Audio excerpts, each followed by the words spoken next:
अच्छा भैया, सभी समाजवादियों को एक बार हमारे ओर से जय समाजवाद, जय मुलायम, जय अखिलेश। आज जो बयार, जो स्थिति, जो व्यवस्था देखने को मिल रही है, वाकई में बहुत गजब की बात है। क्या बात है? इतने दिन बाद, आजादी के इतने दिन बाद ऐसा जन समर्थन यदि किसी को मिल रहा है तो माननीय बड़े भैया श्री अखिलेश यादव के जन समर्थन में इतनी बड़ी जन सैलाब व्यवस्था। लेकिन एक बात मिलती है क्या? अरे ये किट बोलना मीडिया बतावे लागल भारी, पूरा हल्ला मचला।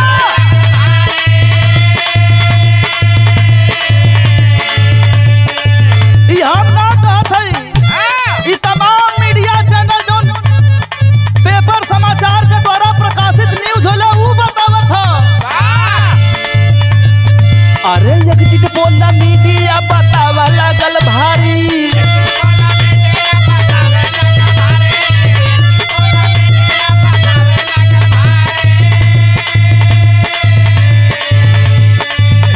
ये हम ना बतावत है। ये जो समाचार न्यूज एंकर लोगन हुआ, पूरे भारत का मीडिया और चैनल जो है पूरा टीआरपी बता रहा है। एग्जिट बोलना मीडिया बतावा लागल भारी,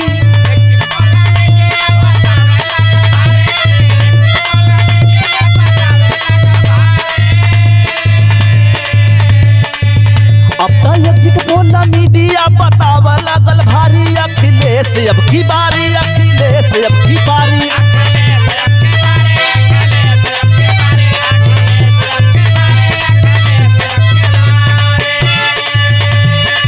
अच्छा तो देखे के कुल जगह मिलत था का जानत हुआ लगन? बूंदे लखंड लहर साइकिल वाला झंडा,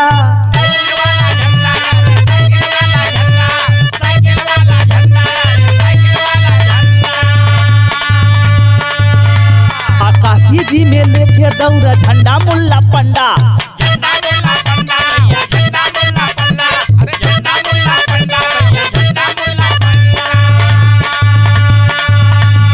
कोई विशेष धर्म जाति मजहब का लोग नहीं है, सब लोग एक साथ में हो। बूंदे लखंड लहर साइकिल वाला झंडा, काची में लेके दौड़ा झंडा मुंडा पल्ला। हर हर महादेव बोले साइकिल हमारी,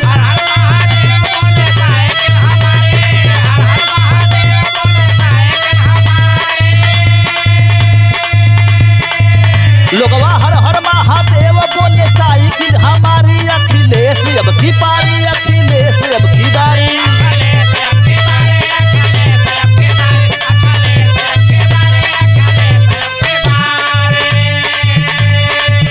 अरे अरे अरे भैया, हयो देखा, हयो लोगन का करत जान हुआ? गोंडा बहराइच गोरखपुर ला लकारे,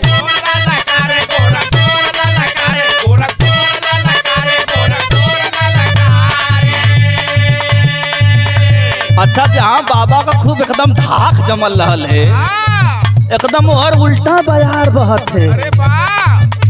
आ लाल टोपी वाला सब बदल के पछाड़े,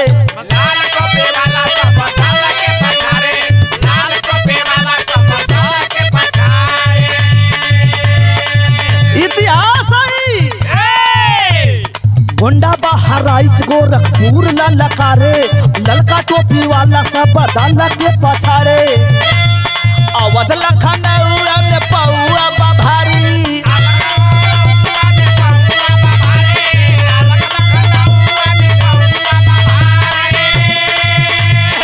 सुना हो?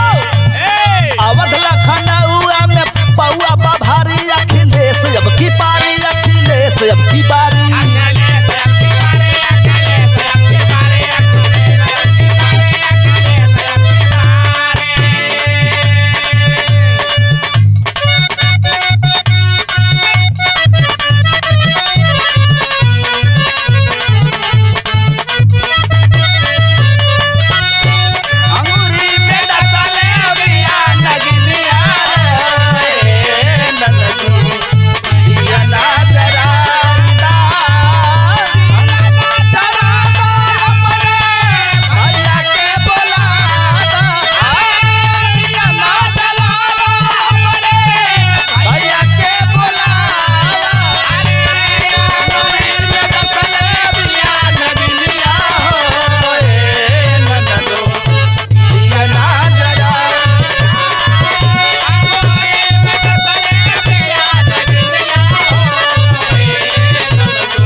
पश्चिम में हल्ला।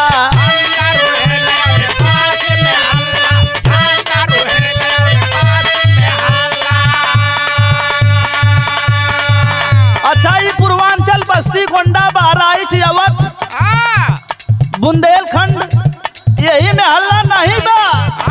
और कहाँ बा? अरे ये पूरा विदेश तक गूंजा था। रूहे लखंड और पश्चिम में हल्ला, चुनावी समर में चली सपा वाला बल्ला।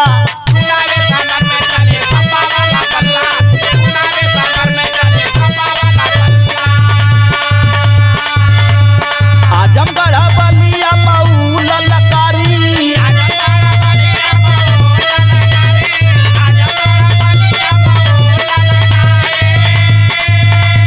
यह सच्चाई है। आजमगढ़ बलिया मऊ ललकारी, अखिलेश अब की बारी, अखिलेश अब की बारी।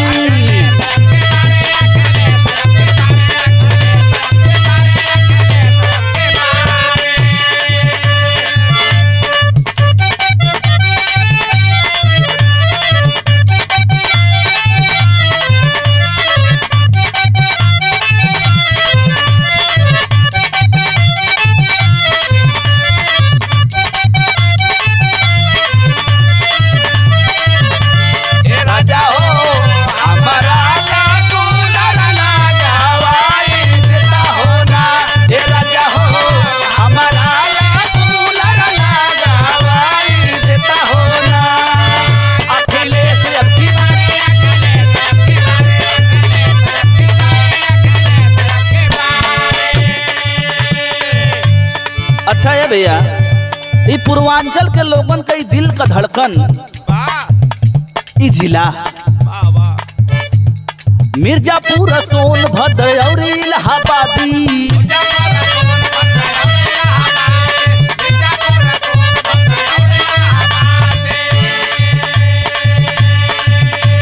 इतना लोगन का विश्वास हो गया है कि कोई अपने विश्वास के नजरअंदाज करे से सब लोग अपने आप के रोक न पावत है। मिर्जापुर, सोनभद्र और इलाहाबादी, जौनपुर भदोही में, जौनपुर भदोही में डटे समाजवादी।